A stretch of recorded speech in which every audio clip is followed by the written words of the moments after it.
13.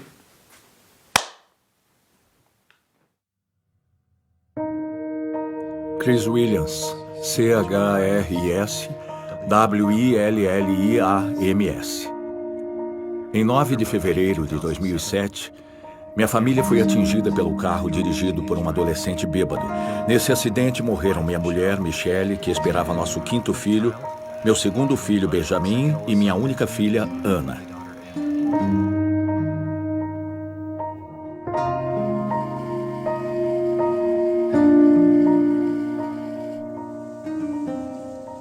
Para nós, aquela era uma sexta-feira normal. Nos divertimos bastante.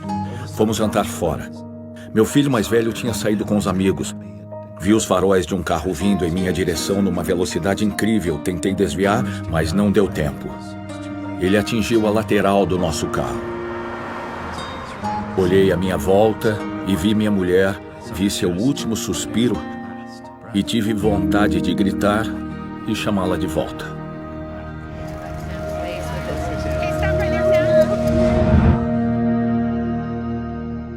O próximo som foi o do meu próprio choro de angústia pela morte deles. Foi quase como se eu estivesse fora do meu corpo e ouvisse aquilo e percebesse que era eu quem produzia aquele som. Nunca me senti tão vulnerável na vida. Nunca me senti tão esmagado, espiritual, emocional e fisicamente. Quem tem filho adolescente fora de casa depois da meia-noite fica apreensivo quando toca o telefone. Eu levantei, atendi o telefone. Do outro lado da linha, um homem se identificou como sendo da polícia de Salt Lake City. Ele disse que nosso filho Cameron estava bêbado e que tinha se envolvido em um acidente, mas estava bem. Ele disse que nesse acidente 3 pessoas morreram.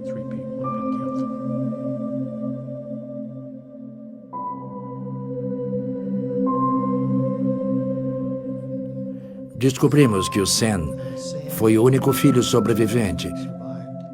Então fomos para o hospital universitário, onde a família do Chris estava.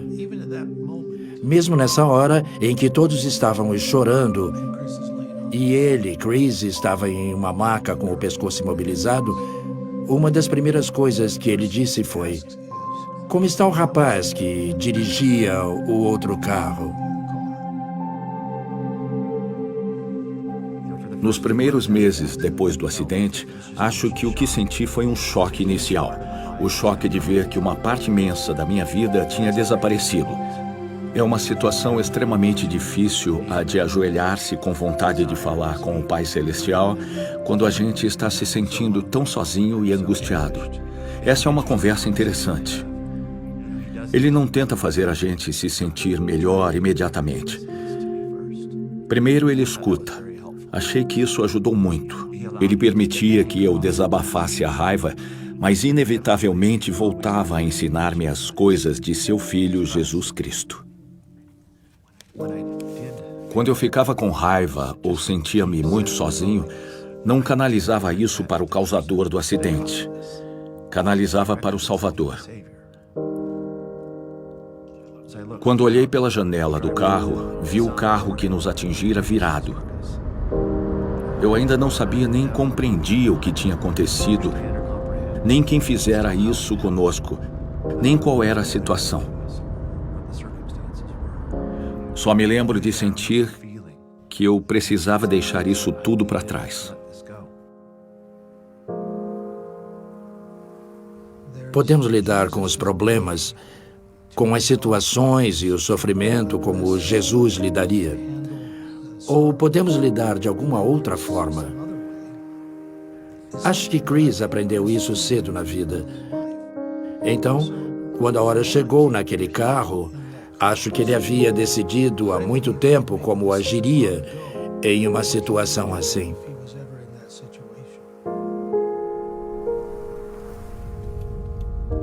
Há mais ou menos um ano, o Chris e o Cameron se conheceram e conversaram pela primeira vez. Quando eu o conheci, estava numa sala e ele entrou com um grande sorriso. Eu não estava sorrindo porque ia conhecer a pessoa a quem eu fizera isso. Ele veio e apertou a minha mão. Ele estava disposto a falar do acontecido e do que sentia. O Chris disse as coisas que o Cameron precisava ouvir sem medir as palavras. E ele disse o que sentia e o que isso significava. Ele quer que eu deixe o que passou para trás. Quer que eu escolha uma data e esqueça o acontecido e siga em frente. Deixe isso para trás completamente. Não dá para explicar. É um sentimento imenso de gratidão, de força, que sinto quando o vejo. E quando vejo como ele agiu nisso tudo. Fomos ao funeral. E depois um de nossos vizinhos, que também esteve presente, veio para mim e perguntou: "Você já leu o artigo sobre o Chris?" O artigo era sobre o perdão. Uma emoção intensa me dominou. Foi como se uma torrente lavasse o desespero da minha alma.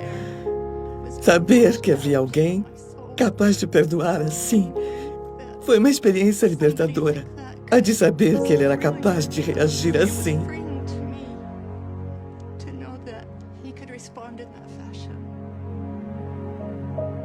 A ideia e o sentimento que eu expressei quando conversei com o Cameron foi simplesmente este.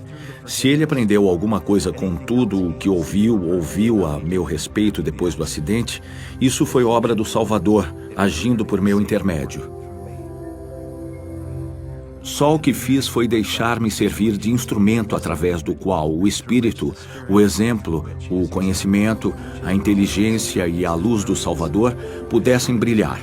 A verdade é que só o que tive de fazer foi não atrapalhar. Quero que ele entenda que eu tive muito pouco a ver com as coisas boas que vieram de tudo isso. Passou a ser ainda mais importante para mim o fato de que ele me perdoou. Sei que ele me perdoou porque conhece a Cristo, tem um testemunho dele e tem um relacionamento com ele.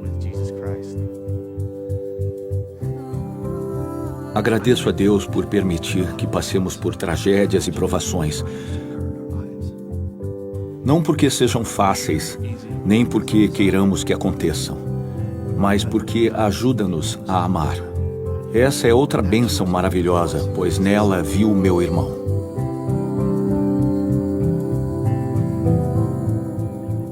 Foi para conhecer o homem de dores, experimentado em sofrimentos, como eu conheço, que estou aqui. Foi dificílimo aprender essas lições da forma que aprendi.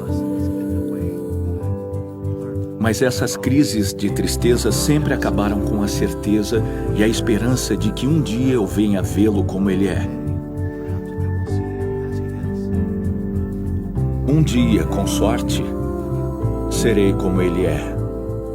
Um dia, voltarei a estar com minha mulher e com o restante da minha família. É isso que me sustém.